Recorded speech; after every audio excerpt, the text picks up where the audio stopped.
말씀 열왕기상 19장 9절로 10절입니다. 영상을 보고 다 함께 봉독합니다.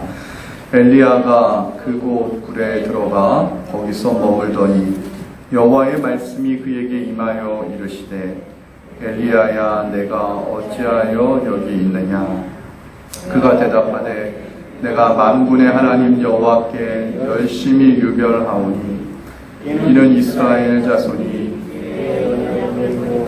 주의 제단을 헐며 칼로 주의 선지자들을 죽였으니 오직 나만 남았거늘 생명을 찾아 빼앗으려 하나이다. 아멘. 지난 시간에 다윗에 대해 말씀드렸는데 하나님께서 다윗으로 하여금 골리앗을 물리치게 하신 것은 나중에 밧세바 사건을 통해서 다윗이 자신이 죄인이구나 하는 것을 깨닫게 하기 위한, 바로 이 사건을 돋보이게 하기 위한 다윗이 골리앗을 이긴 사건은 사전 작업이었다 라는 것을 말씀을 드렸습니다. 마찬가지로 하나님께서 엘리야가 갈멜산에서 그 치른 전투에서 영웅적인 승리를 거뒀다는 사실을 우리는 압니다.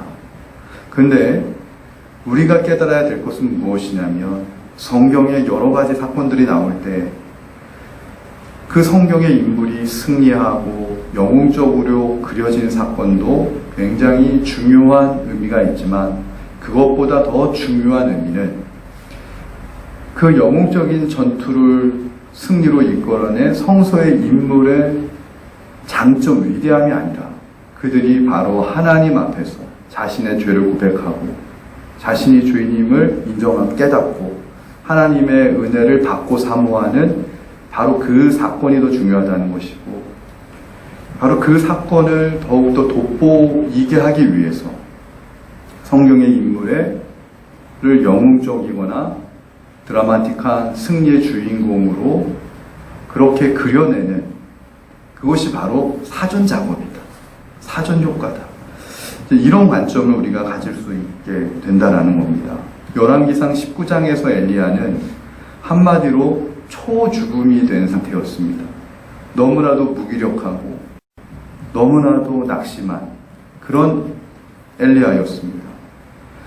근데 바로 이 열왕기상 이 19장에서 엘리야를 통해 보여주려고 하는, 인간이 죄인으로서 하나님을 만나고 인간이 죄인으로서 하나님의 은혜를 사모할 수밖에 없게 되는 바로 그 하나님의 메시지가 갈멜산 전투에서 승리했던 엘리야의 메시지보다 사실은 더 성경에 본질적으로 깊게 접근하는 그런 메시지다라는 것입니다. 오늘 본문을 살펴보면 이제 구절을 좀 보면 배경이 나오는데 엘리야가 호렙산 신의 산에 와 있습니다. 그런데 하나님께서 지나가시는 겁니다.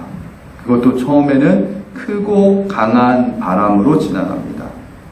어느 정도로 크냐면 산을 가를 정도로 크고 강한 바람입니다. 그런 바람 속에서 하나님은 엘리야 선지자에게 세미한 음성으로 계셨습니다.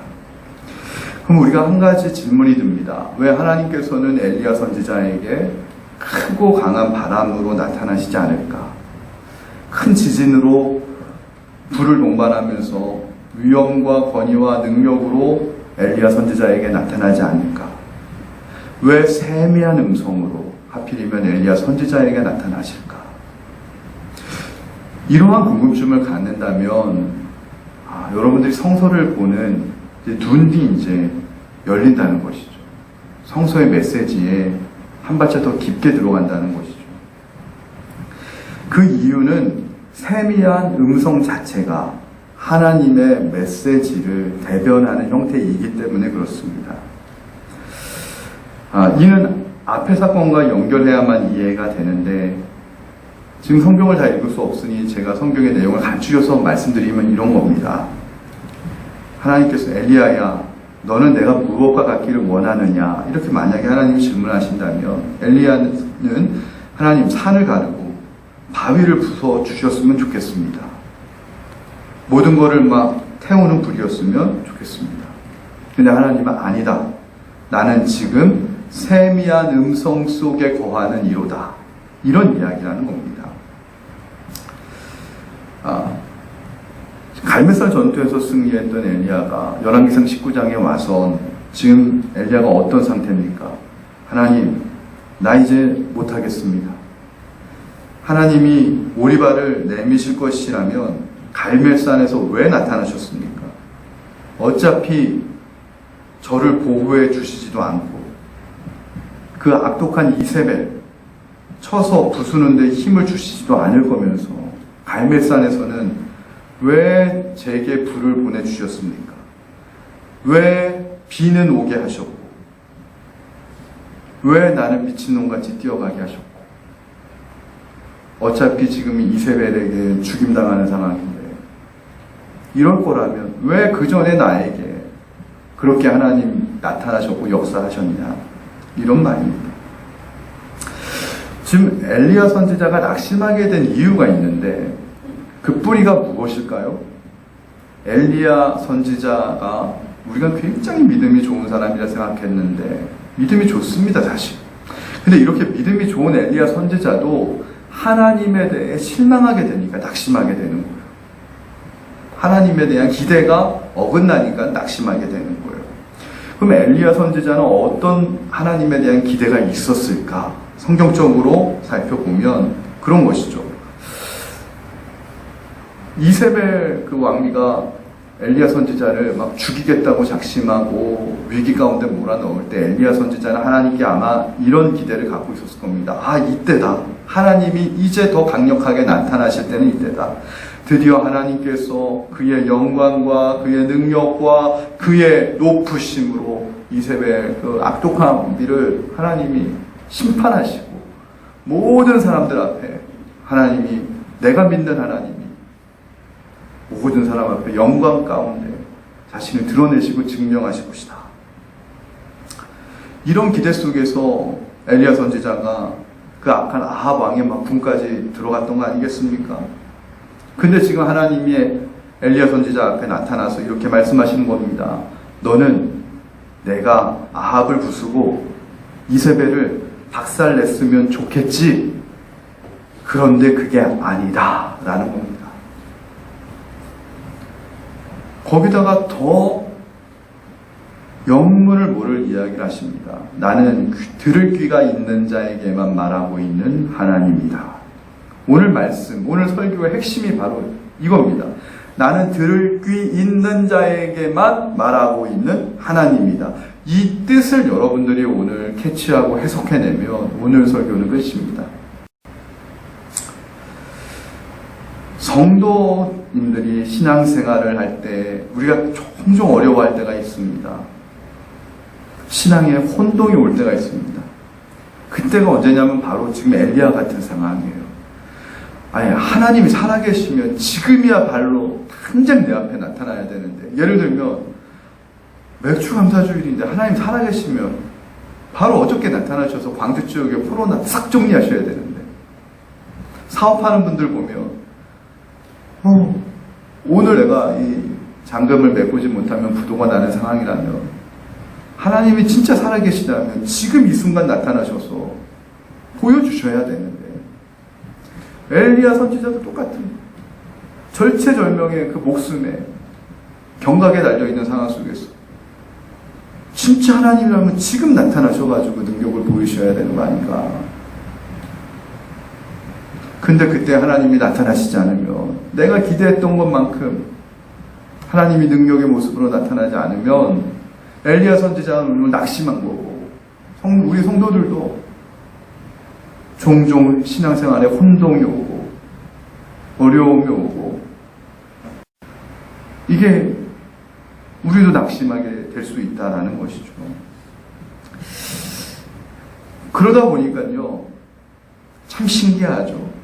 초신자 때는 그렇게 하나님이 그렇게 기도만 해도, 기도가 아니라 생각만 해도 막 역사하시고 막 은혜를 주셨던 하나님이 신앙생활이 이제 제법 연륜이 되고 깊어지면 옛날에는 하나님이 줄곧 응답해 주셨던 것 같은데 이제는 뭐 하나님이 내가 필요할 때 나타나시지도 않는 것 같고 딴 사람에겐 역사에도 내게 필요할 때 능력 가운데 막 큰 위험으로 뭔가 기적적인 것들을 보여주시는 것 같지도 않고 이런 생각이 들 때 혼동이 오는 것이죠. 그러다 보니까 성도들이 보통 그렇게 삽니다. 세상에서 살 때는 그냥 세상적으로 살자. 왜? 하나님은 지금 세상 사람이 악하게 군다고 해서 당장 지진을 일으킨다거나 하늘에서 벼락을 떨고서 그 사람을 죽이거나 이렇진 않더라. 그러니까 세상적으로 세상에서 살 때 세상에서 악인들이 언제가 잘 되고 악인들이 이기고 하니까 세상에서 살 땐 세상적으로 나도 좀 대처하고 주일날 하면 하나님 앞에서 회개하지 내가 하나님 뜻대로 살지 못했던 거. 이런 것들이 알게 모르게 우리 안에 자리 잡을 수도 있다. 이게 현대 크리스찬들이 사는 방법 중에 하나가 되어버린 것은 아닌가 하는 생각을 오늘 이 말씀을 준비하면서 해보게 됐는데요. 그러다 보면 나중에는 내가 정말 신앙인인가 불신앙인인가 이것조차도 헷갈릴 때가 있다는 겁니다. 근데 이 부분에 대한 정답을 알기 위해서 신약 성경을 좀 봐야 되는데 예수님께서는 뭐라고 말씀하셨냐면 마태복음 4장 23절에 이렇게 얘기하신 겁니다. 예수님이 복음을 전하시는데요. 복음을 전할 때 귀신들이 쫓겨나는 겁니다. 그리고 놀랍게도 병을 고쳐지는 그런 기적들, 역사들이 일어나는 겁니다. 동시적으로 나타나는 것이죠. 그래서 우리는 주께서 우리의 질고와 우리의 모든 죄짐을 지셨기 때문에 우리가 예수님을 믿으며 구원을 얻을 뿐만 아니라 동시에 마태복음 4장 23절처럼 병마도 물러가고 슬픔도 떠나가고 모든 악함으로부터 구출받는다. 우리 이제 이렇게 믿고 있습니다. 맞죠? 그렇게 믿지 않으십니까? 그렇게 안 믿으세요? 저는 그렇게 믿습니다. 할렐루야. 저는 그렇게 믿어요. 그런데 문제는요, 이 말씀이 틀린 게 아닌데 이 말씀이 이루어지는 시기가 지금은 아닐 수도 있다는 게 문제입니다. 여기가 가장 큰 성경의 비밀입니다. 근데 낙심할 건 없는 것은 예수님이 말씀하신 이 말씀이 언젠간 이루어집니다. 할렐루야. 분명히 이루어지는 날이 있다는 겁니다. 그것을 어떻게 알 수 있는가? 요한계시록 22장에 보면은 알 수 있는데 애통하는 것이나 슬퍼하는 것이나 곡하는 것이나 사망이 다시는 없다. 언제? 하나님의 날에 그날에는 애통하는 것이나 슬퍼하는 것이나 성도들이 곡하는 것이나 사망 때문에 슬퍼하는 일이 다시는 없다. 분명히 그날이 온다는 겁니다. 그런데 여기서 우리가 생각해 봐야 될 대목은 이 말은 그 전까지는 곡하는 것도 있을 수 있고 아픈 것도 있을 수 있고 슬퍼하는 것도 있을 수 있다라는 말도 되는 겁니다. 그러면 도대체 우리의 궁금함이 생깁니다. 똑똑한 성도님들은 궁금함이 생겨요. 복음에 의해서 확보된 약속은 우리가 예수 믿으면 구원받는과 동시에 우리의 병마와 슬픔과 모든 고통의 짐이 사라지는데 이 확보된 이 약속이 현실적으로 언제 성도의 손에 주어지는가? 어디까지 성도의 손에 주어지고 어느 부분은 기다려야 되는가? 그러니까 100% 성도의 손에 주어지는 것이 아니라 성도들이 감당할 만큼 정도는 하나님이 주시는 거예요. 할렐루야. 일용할 양식이나 건강이나. 그래서 저는 그 말씀을 믿는 거예요. 감당 못할 시험과 고난을 하나님이 주시지 않는다. 감당할 만큼의 은혜로 확보된 약속 주셔요. 그러나 하나님이 남겨놓으세요. 왜 남겨놓으세요? 우리의 신앙을 업그레이드하고 훈련시키고 단련시켜서 순금처럼 만드시기 위해서 우리의 신앙의 훈련에 필요해.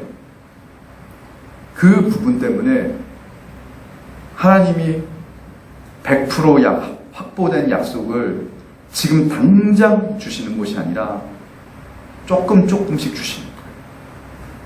그러니까 아버지가 유산이 있으면 자녀에게 줄 때 100% 제가 만약에 10억 유산이 있다. 자녀한테 10억을 다 주면 10살밖에 안 된 애가 10억 가지고 감당도 안 되고 20살짜리밖에 안 된 애가 그거 가지고 다 한 번에 말아먹을 수도 있으니까 감당할 만큼 뭐 1억 주고, 그 다음에 1억 주고, 뭐 그 다음에 3억 주고, 감당할 만큼 예를 들어서 그렇게 하는 게 지혜로운 아버지듯이 하나님도 우리에게 그렇게 하신다라는 것입니다. 그러면 이 부분에 대해서 우리가 이게 성경적으로 맞는가라는 것을 우리가 좀 더 확인해 보면, 마태복음 13장에서 저는 힌트를 찾았는데, 예수님께서 천국에 대해서 말씀하시면서 이렇게 얘기하시더라고요. 천국의 비밀을 아는 것이 너희에게는 허락되었으나 저희에게는 아니 되었다. 무릇 있는 자는 받아 넉넉하게 되되 무릇 없는 자는 그 있는 것도 빼앗기리라. 이 열왕기상의 엘리야의 지금 이 문제를 풀기 위해서 하나님이 왜 내가 바라는 타이밍에, 내가 바라는 기대대로 나타나시지 않을까? 옛날에는 나타나셨는데, 이 질문에 대해서 우리는 신약으로 지금 답을 찾고 있는데, 그 중에 또 하나가 마태복음 13장 예수님의 천국의 비유를 통해서 찾을 수 있다는 거예요. 천국의 비밀이라고 있어요, 예수님. 근데 이 천국의 비밀을 아는 것이 너희, 예수님의 제자들에게는 허락되었으나 저희, 선택받지 않는 불신자들에게는 허락되지 않았다. 그래서 무릇 있는 자는 받아 넉넉하게 되되 무릇 없는 자는 그 있는 것마저도 빼앗긴다. 마태복음 13장 말씀인데요.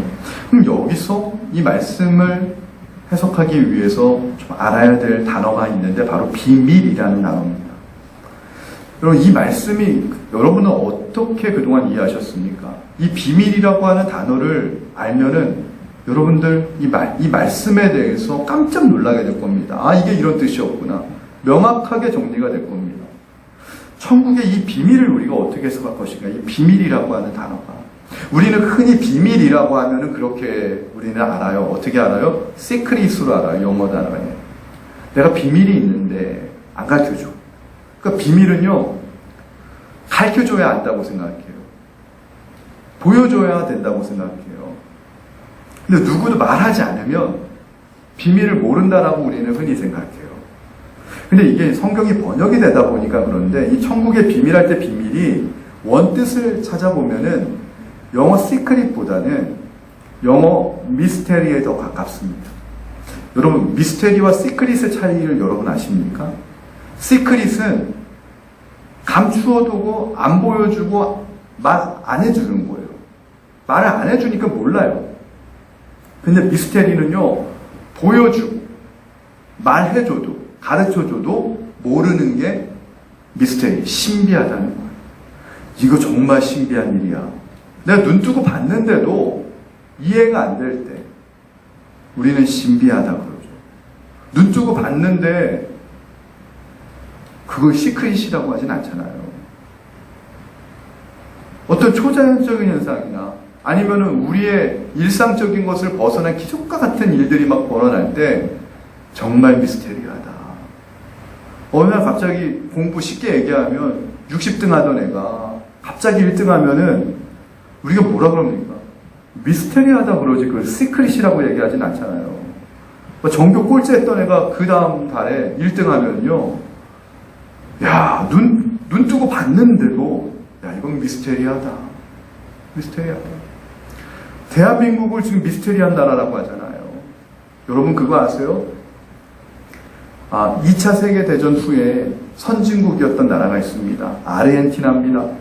아르헨티나는요, 2차 세계대전 후에 선진국이었고, 그 아르헨티나의 경제력이 탑5 안에 들었습니다. 근데 지금 아르헨티나는 후진국이 됐습니다. 그리고 2차 대전 후에 가장 못 살았던 그 나라가 대한민국인데, 지금 대한민국은 이제 선진국 대열에 올라섰습니다. 이 두 나라를 비교하면서 미스테리하다고 합니다. 이걸 시크릿이라고 얘기하지 않아요. 다 알아요. 다 봤어요. 자료가 다 나와요. 그런데 신기한 거예요. 사람들이 보고 또 봐도 어떻게 이 아르헨티나는 세계 5위까지 됐던 영국, 프랑스와 막 견주었던 나라가 부자가 망해도 3년 간다는데 저 나라는 어떻게 막 저렇게 후진국까지 됐을까? 막 미스테리한 것이고, 대한민국은 자원도 없고 볼품없고 주변에 강대국에 둘러싸여 있고 정세도 불안하고 안보 위협까지 있는 저 나라가 어떻게 지금 선진국이 됐을까? 대한민국 경제 성장했던 거 안 보여준 게 아니라, 자료를 공개한 게 아니라 다 보여줘도 미스테리하다라는 겁니다. 제가 뭐 이 얘기 길게 할 건 없는데 천국이 그와 같다라는 겁니다. 예수님이 천국을 보여줘도 가르쳐줘도 모른다는 거예요. 그래서 이것이 바로 천국의 비밀이라는 거예요. 그러면 질문을 해야 됩니다. 여러분 똑똑하면. 그러면 다 모르나요, 목사님? 아닙니다. 아는 자가 있습니다. 어떤 자가 아냐면 성경 요한복음에서 예수님 말씀하시잖아요. 거듭난 자는 하나님의 나라에 들어갈 수 있다. 거듭난 자만 니고데모에게 하나님의 나라를 볼 수 있다. 그러니까 거듭나면은 천국을 볼 수 있다는 거예요. 거듭나면 천국에 대한 말씀을 깨달을 수 있고 이게 믿어진다는 거예요. 이게 신비하다는 겁니다. 거듭나지 않으면 성경을, 천국을 예수님이 아무리 보여주고 설명하고 가르쳐줘도 알 수 없고, 거듭나면은 천국을 믿고 보고 깨달을 수 있고 체험할 수 있고, 이게 미스테리하다는 겁니다. 그래서 이걸 천국의 비밀이라고 예수님이 마태복음 13장에서 말씀하신 것이죠. 자, 그러면 다시 엘리야로 돌아와서 보죠. 엘리야는 지금 내가 믿고 내가 아는 하나님이 저 원수들도 알 수 있게 강한 바람이나 지진이나 불로 저희들 앞에 나타내 주십시오. 이런 기대를 지금 갖고 있는데 하나님이 안 나타나시니까 엘리야는 지금 낙심하고 하나님을 원망하고 있는 거잖아요. 이처럼 우리도 엘리야의 심정과 동일한 지경에 처할 때가 있지 않습니까? 있는 것 정도가 아니라 많을 수도 있습니다. 아니면 지쳐서 이미 포기하고 있을지도 모릅니다. 아유, 내 기도는 안 들어주시니까, 내 바람은 안 들어주시니까 체념하고 어떻게 신앙생활하고 있는지도 모르겠습니다. 그러나 여러분 한번 생각해 보십시오. 사람들에게 우리가 천국을 소개할 때 어떻게 하면 그 사람들이 천국을 믿겠다고 대꾸하던가요? 대체로 전도를 한번 해보신 분들은 경험이 있는데, 불신자들이 그렇게, 교회 안 나오는 분들이 이렇게 얘기합니다. 당신이 하나님을 지금 내 눈앞에서 보여주면 내가 천국 믿겠다고. 그런데 그렇게 대꾸하는 이변을 우리가 한번 들여다볼 필요가 있습니다. 한 번쯤 생각해 볼 필요가 있는데, 천국은 거듭난 자가 아니면 깨달을 수 없는 모습으로 이미 와 있다고 예수님은 말씀하세요. 이미 우리한테 와 있는데, 지금 우리가 예배드리는 이 순간에도 많은 성도들이 안 나와 있지만, 코로나19는 안 나와 있어도 지금 이 자리에 천국은 와 있다는 게 예수님의 말씀인데, 그러나 우리가 오해를 한다는 것이죠. 왜요? 거듭난 자만 그걸 느낄 수 있고, 거듭난 자만 볼 수 있고, 거듭나지 않으면 그걸 느끼지도 못하고 볼 수 없으니까, 깨달을 수 없으니까, 믿어지지 않으니까. 이 오해. 근데 이 오해가 반대로 예수님은 신비다. 이것이 바로 천국의 비밀이다. 그래서 그 다음에 마태복음 13장 이후부터 쭉 예수님이 천국에 대해 설명할 때, 천국은 그의 영광과 능력을 감추고 우리 이 세상에 들어왔다고 설명하는데, 그래서 천국을 겨자씨 비유처럼 얘기하잖아요. 누룩처럼 얘기하잖아요. 겨자씨가 뭐죠? 안 보인다는 거예요. 겨자씨 비유의 핵심을요, 안 보인다는 거예요. 볼 수 없다는 거예요. 왜요? 겨자씨는 원래 겨자나무는 큰 나무인데요, 그가 씨로 있을 때 너무 작아가지고 이거 심으면 안 보인다는 거예요. 천국이 이처럼 들어와 있는데 겨자씨처럼 너무 작으니까 천국 심어놔도 거듭나지 않은 자들은 천국을 보지 못하니까 천국을 믿지 않는 것만이 아니라 오히려 아하방이나 이세벨처럼 천국을 멸시하기도 하고 괄시하기도 하는 거예요. 천국 믿는 자들을 막 괄시하고 멸시하고 푸대접하니까 엘리야가 원망할 때, 엘리야가 낙심할 때, 우리들도 때로는 원망하고 낙심이 들 때가 있다라는 겁니다. 자, 근데 이것을 하나님의 엘리야 선지자에게 뭐라고 답하신다고요? 들을 귀 있는 자만 내 말을 들을 수 있다. 엘리야 선지자는 하나님 왜 지금 나타나셔가지고 아하방이나 이세벨을 한 번에 딱 처단하시지? 왜 그렇지 않습니까? 들을 귀 있는 자만 들을 수 있다. 예수님은 신약에서 천국의 비밀은 무릇 있는 자는 넉넉하게 되고 없는 자는 있는 것까지 빼앗기리라. 거듭난 자만 알 수 있는 신비다. 똑같은 거 아닙니까? 열왕기상에서 말씀하신 하나님과 마태복음 13장에서 말씀하시는 예수님과 지금 똑같은 일맥상통한 이야기를 하고 계시다라는 것이죠. 그러면서 마태복음 13장 44절에서 예수님이 또한 천국의 비유를 계속 이어가실 때 천국을 또 어떻게 비유하냐면 겨자씨누로 그 다음에 밭에 감추인 보화라. 다 기억나실 거예요. 설교 들어도. 천국은 밭에 감추인 보화. 여기서도 키포인트는 뭐냐면 감추어서 안 보인다는 거예요. 미스테리 신비한 거예요. 보여줘도 거듭나지 않는 자는 못 보는 거예요. 천국은 감추어진 보화예요. 근데 밭에 감추어졌는데 다 못 보냐? 그거를 발견한 자가 있다는 거예요. 자기 집을 팔아서 그걸 다 살 정도로. 어떤 자? 거듭난 자는 그걸 보고 자기 집을 팔아 산다는 겁니다. 할렐루야. 그러므로 천국은 이미 이 세상에 들어와 있는데도 불구하고 언제 들어왔죠? 예수님이 오실 때 천국도 함께 오신 걸 믿으시기 바랍니다. 할렐루야. 예수님이 바로 천국이세요. 할렐루야. 예수님이 이 땅에 오실 때 죄가 해결됐고 예수님이 오실 때 죄를 해결할 때 천국이 들어온 거예요. 할렐루야. 예수님이 하나님의 나라를 선포할 때 천국이 너희 가운데 있다라고 하거든요. 천국이 너희 가운데라고 할 때 우리는 너희 가운데를요, 우리들의 심령 속이라고 생각하는데 영어 성경을 보면 그렇지 않습니다. 어몽이라는 단어를 씁니다. 너희 가운데. 어몽이 뭔 뜻입니까? 여러 사람들이 둘러싸여 있는데 그 가운데 있는 분이라는 거예요. 우리는 성경을요 자꾸 원문을 보지 않고 해석하다 보니까 이단들이 특별히 이렇게 원문에 약하죠. 원문으로 보면 신천지 해석하는 게 다 가짜라는 거 금방 드러나는데 너희 가운데 너희 중에 한국말이라는 게 뉘앙스가 있으니까 너희 중이라는 게 내 심령 가운데 거하나보다 그렇지 않습니다. 성경 원화를 보면 너희라는 게 복수고요. 여기서 너희들이 바리새인들이에요. 예수님을 공격하려고 둘러싸이는 이 바리새인들이 너희고요. 이 바리새인들이 누구를 둘러싸고 있어요? 예수님. 그러면 너희 가운데 있는 분이 누굽니까? 예수님이라는 거예요. 천국은 예수님이라는 뜻이에요. 천국이 너희 가운데 임한 걸 알지 못하느냐? 바리새인들이 예수님의 가운데 둘러싸고 있으니까 너희 가운데 계신 분이 예수님이니까 원문으로 보면은 천국은 우리 심령 속에 있는 게 아니라 물론 심령 속에서도 임할 수 있습니다. 천국은. 그러나 그건 그 뜻이 아니라 정확한 의미는 천국은 예수님이시다. 할렐루야. 예수님이 이 땅에 성육신 하실 때 천국이 이미 들어왔는데 그 비밀은 무엇이냐면 여러분 그렇잖아요. 제자들도 믿음이 없을 때는 예수님이 하나님의 아들인지 예수님이 천국인지를 깨닫지 못했다니까요. 예수님이 함께 계시면서도 배 안에 있는 풍랑이 일면은요 막 두려워하고 막 그랬다니까요.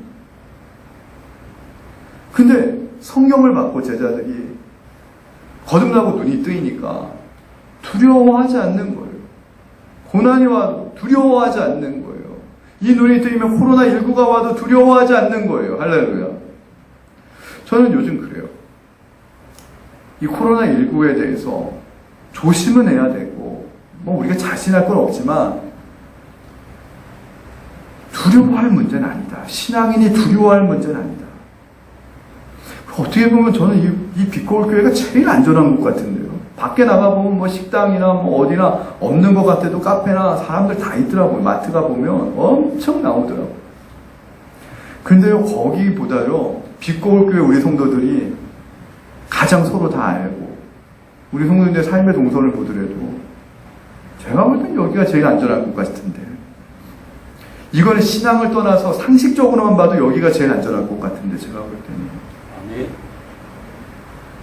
근데 이제 너무 조심들 하시니까.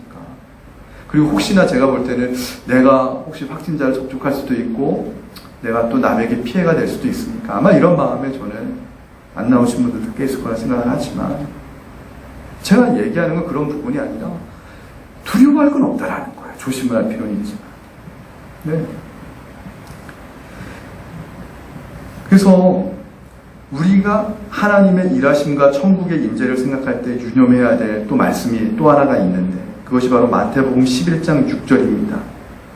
마태복음 11장 6절에서 예수님이 어떤 말씀하시냐면 이런 말씀하세요. 누구든지 나로 말미암아 실족하지 아니하는 자는 복이 있도다.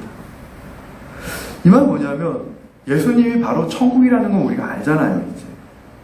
그 예수님이 천국이고 하나님의 아들이고 이런 사실을 어떤 사람만 알아요? 거듭난 자만 알 수 있고.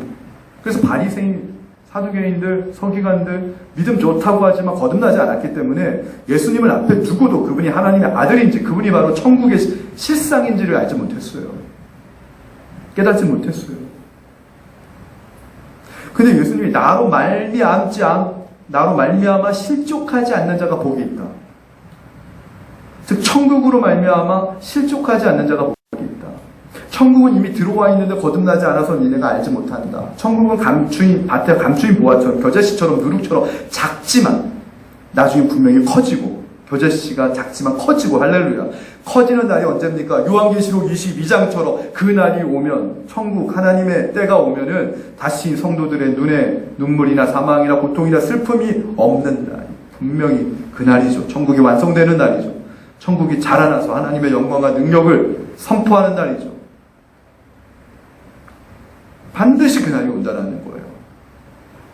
근데 실족하는 자가 있다라는 거예요. 나로 말미암아 실족하지 않는 자가 복이 있다라는 말은 반대로 나로 말미암아 실족하는 자들이 많다라는 거예요. 이 말을 좀 더 제가 쉽게 번역을 해주면 오늘 말씀과 연결 지으면 천국 때문에 실족하는 자가 많다는 거예요. 아니 목사님 이게 도대체 무슨 말입니까? 왜 천국이 있는 거에 실족합니까? 네, 천국이 있는 것이 지금 바로 우리가 원하는 때에 천국이 그의 영광과 능력으로 나타나면 실족할 사람이 아무도 없을 텐데 오늘 엘리야 선지자처럼 내가 원할 때 천국이 바로 임하지가 않는 게 내가 원할 때 천국의 영광과 능력이 나타나지 않는 게 바로 그 지점 때문에 실족하는 자들이 많다라는 거예요. 그러나 나로 말미암아 실족하지 아니하는 자는 복이 있도다라고 한 말씀을 우리 믿어야 된다는 것입니다. 할렐루야. 때로는 그러죠. 성도들이 있는데 악한 사람이 와서 막 성도들을 막 핍박할 때 예수님이 한 손에는 칼을 들고 한 손에는 총을 들고 그 악한 자를 심판하시고 물리쳐 주시면 우리가 실족한 일이 왜 있겠습니까? 그러나 엘리야가 당했던 일처럼 우리가 억울하게 악인에게 고통받을 때 하나님이 크고 강한 바람처럼 지진이나 불을 일으키면서 갈멜산 전도처럼 그렇게 나타나시는 것이 아니라 때로는 세미한 음성으로도 나타나실 수도 있다. 할렐루야. 세미한 음성으로 나타나실 수가 있다. 여러분, 그러니까 모르는 거예요. 하나님이 언제나 우리가 고통당할 때 세미한 음성으로 나타나는 건 아니에요. 이게 엘리야 선지자처럼 믿음이 어느 정도 되니까 세미한 음성으로 나타나지 초신자들은요, 연약한 자들은요 하나님이 바로바로 응답하십니다. 할렐루야. 그래서 어떤 분들은 그래요. 나는 그냥 믿음이 안 자라고 초신자로만 있을래요. 여러분 근데 애가 낳는데요. 애가 태어났는데 나는 그냥 초등학교 1학년에만 머물래요. 그러면 부모 걱정이 심해지듯이요. 때가 되면 우리의 신앙도 자라야 되는 거 아니겠습니까? 할렐루야. 그래서 때로 세미한 음성으로 하나님이 나타날 때는 왜 크고 강한 바람과 지진을 일으켜서 원수들을 물리치지 아니하시지? 내 앞에 있는 산과 같은 골리앗 장애물을 하나님이 치우지 아니하시지? 그때는 세미한 음성으로 나타나고 있구나 하는 걸 알면 돼요. 그때는 하나님이 천국의 비밀을 나로 하여금 깨닫게 하려고 하시는 귀한 시간이구나. 이 천국의 비밀, 천국의 신비죠. 미스테리죠. 남들은 보여주고 들려주고 말해주고 가르쳐줘도 깨닫지 못하는데 세미한 음성으로 하나님 나 이거 볼 수 있게 코로나19 가운데 속에서도 이 어려운 상황 속에서도 천국을 내가 분명하고 뚜렷하게 볼 수 있게 느낄 수 있게 깨달을 수 있게 믿을 수 있게 하기 위해서 세미한 음성으로 하나님이 나를 다루시는구나. 할렐루야. 이거를 우리가 믿는다라면 여러분 그래도 조금 위로가 되지 않을까? 그래도 조금 기다릴 수 있지 않을까? 그래도 조금 힘내지 않을까? 그래서 반드시 하나님의 때가 되면 하나님께서는 천국의 영광과 능력으로 나타나셔서 모든 성도의 고통과 눈물을 해결해 주신다. 반드시 그날이 온다는 것을 우리가 믿음으로 인내함으로 기다릴 수 있게 되기를 소원합니다. 말씀의 결론을 맺습니다. 반드시 하나님의 때는 옵니다. 성도의 훈련과 고통이 끝나는 날은 반드시 옵니다. 강한 바람과 진이 아니더라도 세미한 음성으로 엘리야를 찾아오셨던 하나님이 지금 저와 여러분에게도 분명히 다가오실 수 있습니다. 그때는 우리가 세미한 음성 속에 담겨져 있는 바로 그 천국의 신비를 새롭게 깨달으면서 믿음으로 한 걸음 한 걸음 전진하면서 앞으로 다가올 분명히 약속한 확보된 복음의 축복을 믿으며 천국의 영광과 능력을 기다리는 저와 여러분이 되시기를, 이 코로나19 상황 속에서도 좌절하지 않고 낭망하지 않고 한 걸음 더 힘내서 스텝 바이 천국의 영광과 그날이, 우리 빛고울 교회에 오는 날이 분명히 있다는 사실 믿고 인내함으로 믿음으로 기다리고 한 걸음씩 믿음의 경주 나아가는 저와 여러분이 되기를 주님의 이름으로 축원을 드립니다. 말씀을 생각하면서 찬양집 128번 찬양합니다.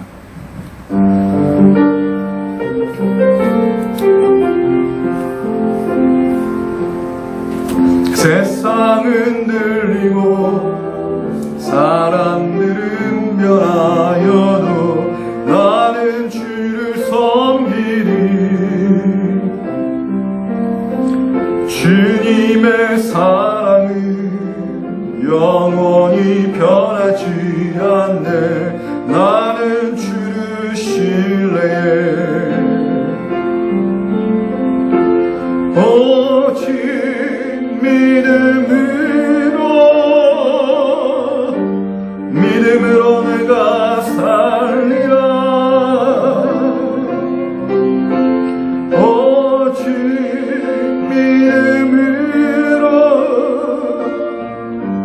믿음으로 내가 살리라. 믿음 흔들리고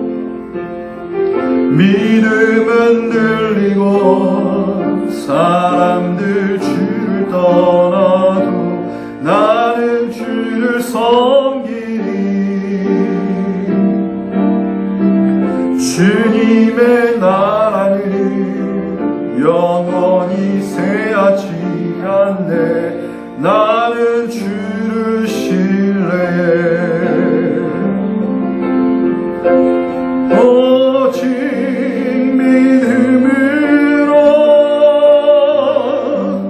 믿음으로 내가 살리라. 오직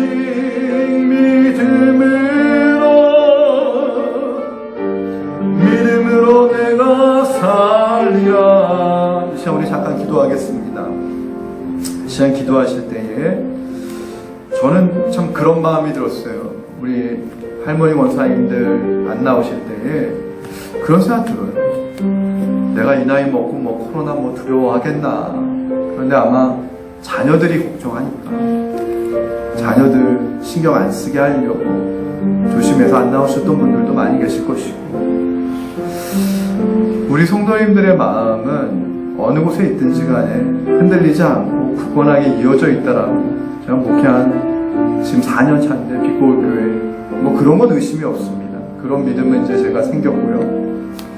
근데 메멘토 모리라고, 어려운 날, 죽음의 날 항상 기억하는 것이 지혜라고 하는데, 이 순간 우리가 기억하면서 오늘 이 백수 감사주일날 주셨던 하나님의 말씀, 천국은 이미 들어와 있지만 거듭나지 않는 자는 볼 수 없고 거듭난 자는 볼 수 있는데, 때로는 거듭났다라고 하는 우리들조차도 우리의 기대대로 하나님이 우리의 문제를 바로바로 해결해 주시지 않으면 원망이 들 때가 있고 낙심이 들 때가 있고 지칠 때가 있는데, 그러나 반드시 그날은 온다.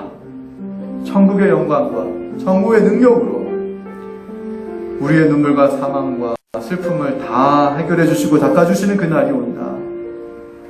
우리에게 확보된 그 복음의 축복, 그걸 하나님이 남겨놓는 이유는 다른 건 몰라도 우리를 단련하신 후에 순금처럼 만드시려고 하는 하나님의 계획이 있음을 나는 고백한다. 이걸 가지고 하나님, 제가 천국의 비밀을 아는 자로 살겠습니다. 천국의 비밀을, 이 신비를 고백하고 믿음으로 지켜내는 자로 승리하는 삶을 살게 하여 주옵소서.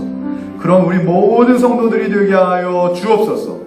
코로나19 가운데 속에 우리 성도들의 모든 가정과 자녀와 산업을 지켜주옵소서.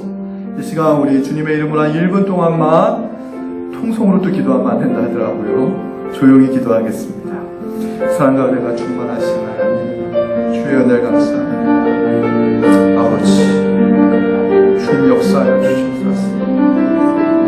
하나님, 은혜 가운데 우리 가운데 임명하여 주시옵소서. 반드시 살아계신 하나님을 믿으며 천국의 영광과 천국의 능력으로 우리 가운데 나타나신 그날을 믿음으로 기다리고 사모하며 우리 성도들의 삶과 가정과 자녀들에게 나타날 걸 우리가 믿으며 하나님, 오늘 우리가 다시 한번 일어나게 하여 주시옵시고 다시 한번 하나님의 은혜를 체험하게 하여 주시옵시고 우리 모든 성도님들의 가정과 산업과 자녀들을 지켜주시고 간섭하여 주시옵소서. 우리에게 희망을 주시고 믿음의 용기를 주시옵소서. 예수님의 이름으로 기도하옵나이다. 좋으신 하나님 아버지의 은혜를 감사합니다. 천국이 왜 비밀로 우리에게 나타나는가? 귀 있는 자, 들을 귀 있는 자, 거듭난 자만 볼 수 있고 들을 수 있기 때문인 것을 우리가 오늘 깨달았습니다.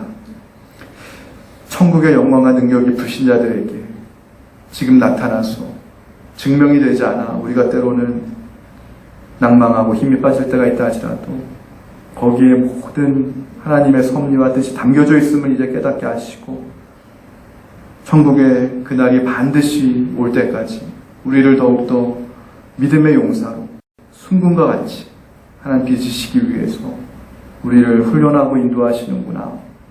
이거를 우리가 다시 한번 고백하며 이 어려운 때를 믿음으로 슬기롭게 이겨내는 모든 성도님들이 다 되게 도와주옵소서. 예수님의 이름으로 감사하며 기도하옵나이다.